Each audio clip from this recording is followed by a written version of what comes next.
Movie pia nitaizungumzia movie ya Obsession.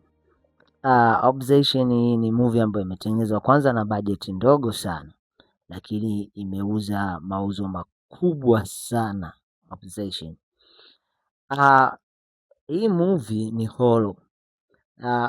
Kama una expect labda kuna mihoro ya kutishatisha sana, nikwambie kwamba humo ndani hakuna horror ya kutisha sana, ila kuna story fulani ambayo iko very freaky, yani very psycho.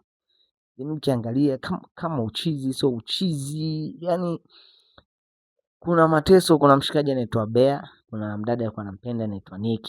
So Nick anakuja na anaingiliwa kama na mzimu, kama anakuwa possessed, yani don't know what to say, but Nick anakuwa ikifika usiku panakuwa palaliki, patashika, anakuwa anafanya vituko, sauti inabadilika, mara anaenda kusimama kwenye pembe, kwenye kona, au anaenda kaa kwenye giza, anakuwa halali, anafanya vitu vya ajabu ajabu.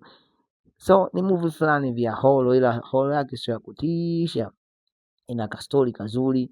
Kwangu mimi baada ya kuangalia hii movie ukiniambia ni rate katika nyota 5, mimi na rate nyota 2.5 au 2 kabisa. Sijaona, yani sijajua kwa nini imeuza sana, sijajua, lakini ile ni movie so nzuri sana, so kali sana, ni nzuri tu, yani nzuri ya kuangalia, ila sio kali. Ila nasielewi kwa nini imeuza sana. Budget yake ilikuwa ni ndogo, but all in all kwamba ka story kazuri. Always sad ending, sijaipenda ilivyoisha, imeisha ovyo. But story pia kama mwishoni haijakamilika kama walitoka vile.